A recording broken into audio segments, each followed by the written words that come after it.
Daripada pengamatan pihak bomber, kita dapati kos untuk membaik pulih ataupun kos kehilangan ataupun kerosakan, kerugian yang terkesan di kediaman-kediaman di unit-unit rumah ini adalah sebanyak 65.4 juta, termasuk kos wiring ataupun kos untuk pendawaian elektrik.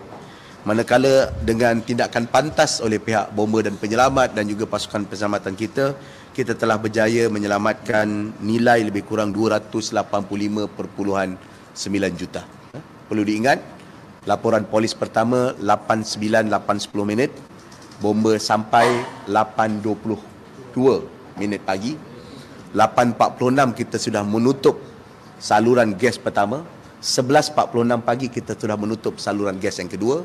3.46 petang api telah dipadamkan ataupun telah dapat berjaya dipadamkan keseluruhan. Di samping pada masa ketika itu pihak bomber dan sebagainya membantu proses menyelamat, di samping ada juga yang dibantu oleh orang awam dan juga mereka yang membantu untuk proses menyelamatkan tugas-tugas tersebut.